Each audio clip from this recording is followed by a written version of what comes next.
All right, update time. It is time to look at Zenkai Kaioken Goku.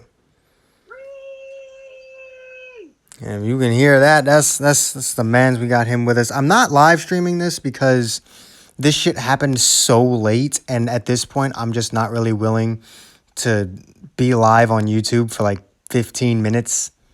It's just not really gonna work out for me. So we're just going to take a look at this on a normal video. So we got to take a look at all of his stuff, both pre and post transformation. So we've already got him maxed out here, 14 stars, Zenkai 7.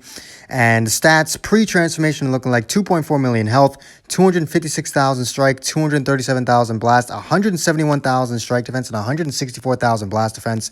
Those are really high defenses for a unit that's not even transformed yet. Like, what in the goddamn? After transformation, we go up to 2.8 million health, 296,000 strike attack, 274,000 blast, 197 strike defense, and 189,000 blast defense. What the fuck? This fucker tanky as shit. And with Kakarot Goku buffing his health up by 20%, this motherfucker tanky as shit. All right. Pre-transformation arts card, strike and blast normal. Kaioken Kamehameha deals major impact damage.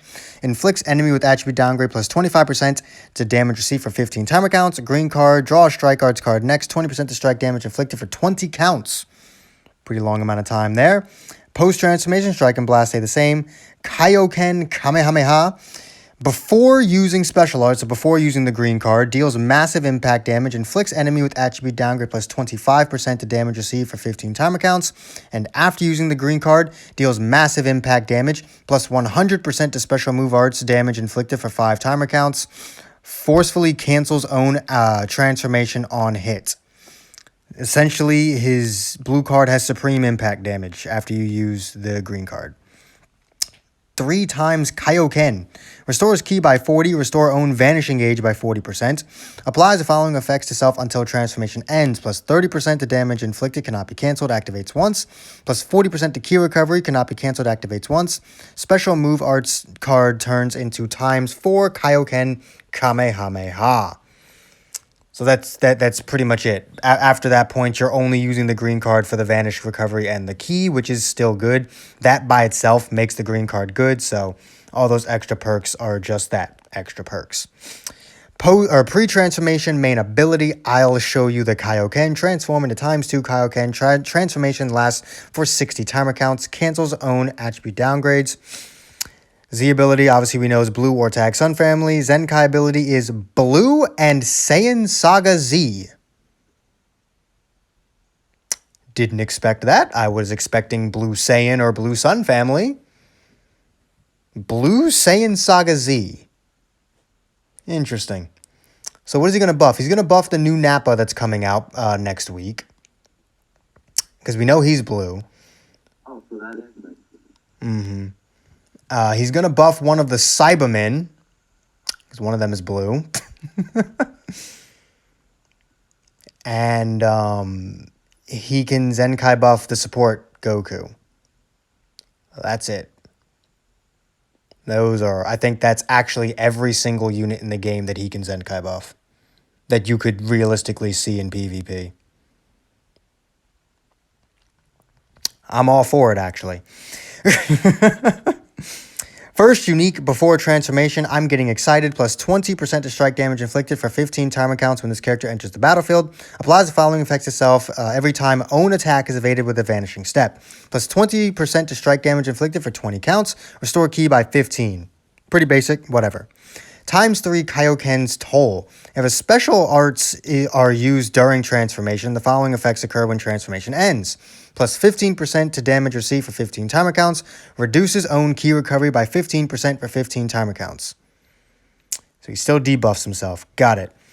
New abilities. Last Resource. Applies the following effects to self from battle start for 80 timer counts. Reduce damage received by 10% cannot be cancelled. -3 to strike arts cost cannot be cancelled. I mean, like, he's got super high defenses, but 10%? Only 10? Applies the following effects to self when this character enters the battlefield. Restore ki by 10, 20% the damage inflicted for 15 timer counts. It's a damn good thing that his transformation only takes 10 counts to activate. Hopefully his post-transformation abilities are better than that.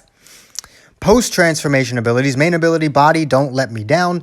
Draw a special arts card next. 20% the damage inflicted for 30 timer counts. 70% own ki recovery for 30 timer counts. All right then. Z ability and Zenkai ability stay the same. Times 2 Kaioken. The English is hard. Plus 20% to strike damage inflicted for 15 timer counts when this character enters the battlefield. Applies the following effect to self until transformation ends. Plus 35% to vanish and gauge recovery. Reduced damage received by 20% cannot be canceled. Okay. So if he keeps the 10% from the other one, that's a total of 30% when he's transformed, which is much better.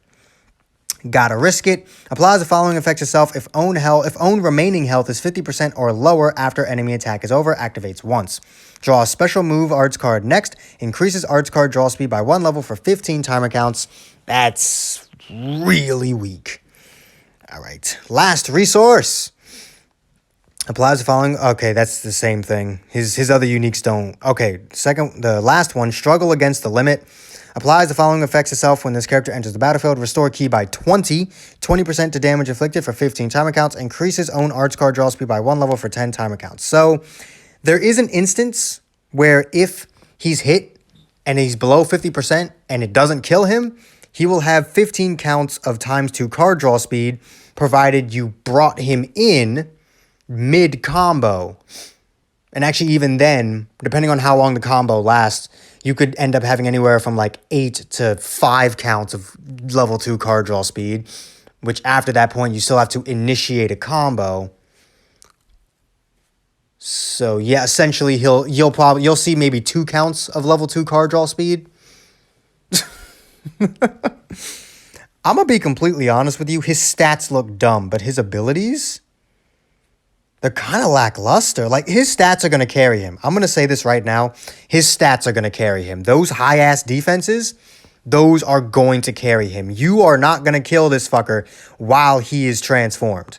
And that blue card, after popping the green, is going to kill pretty much any unit in the game. I highly doubt there's a single unit in the game that, unless on the same level as him, is going to survive it. Like, no 6-star LF is going to survive a super from this Goku. It's just not going to happen. It's just not. It would have been nice if his boosted super got maybe like the ability to nullify endurance or something. He doesn't really have much, if any, utility. He's just, I'm going to come in, do, honestly, probably not even the most damage in the world. He'll be hard to hit. He's got some Vanish Gauge recovery. You can recover Vanish off the green card. So he'll be hard to hit. And if you do hit him, it's not going to do very much. But like, he seems like a good unit. Don't get me wrong. If you want to Zenkai this Goku, Zenkai this Goku. Because not only does he buff Sun Family with his Z abilities, so Sun Family now has a legitimate blue unit that it can really take advantage of for more than just a bench buff. And so if you run Sun Family, absolutely Zenkai this guy. He's going to be a huge asset. But on Saiyans, I don't know. I just don't think he's better than Namek Goku. If you don't have Namek Goku Zenkai, which admittedly a lot of people don't, would I run this Goku? I'm going to be completely honest with you. Until I see this Goku in action, I think I might say that the free Spirit Bomb Goku might honestly be a better option. Because, like, the one thing this Goku's going to do more than anything else is tank. And that's kind of the other Goku's whole purpose, right? You could also just run support Goku. Like, I would probably end up just Zenkai buffing the support Goku before actually using this one. It depends. I'll have to see him in action. He seems a bit underwhelming on paper, but I've been wrong about this shit before. I went on record as saying that LF Super Saiyan 3 Goku's Zenkai looked weak as shit, and we all know what happened with that. So maybe once I see this guy in action, my opinion will be changed a little bit, but right now I'm not too impressed. He does seem like a very good unit. he does seem like he's going to, really buff up whatever team you put him on, but I don't think he's a must. I don't think he's a must. I think if you want to skip this Goku, even if you're running any team except Sun Family, I would say you can skip this Goku. If you're running Sun Family, I would say you pretty much have to Zenkai this Goku because he's going to be your best option if you want a unit that actually buffs the fucking tag. But if you're trying to run him on Saiyans or even Saiyan Saga, which he does with his Zenkai ability, I don't know. I don't think I would do it, truthfully. Especially since we're getting those free Cybermen, which we're going to look at in a second. And why would you spend 7,000 crystals for a unit that is going to be better than the free unit, but you could get the other unit for free? And this isn't like a must-have. This isn't, like a Zenkai LF Gohan situation. This is more of like a transforming Gogeta situation where he's really good and his stats fucking carry him. But you can definitely skip this. I feel like you can most definitely skip this Zenkai. But we will be back in a second with the Cybermen.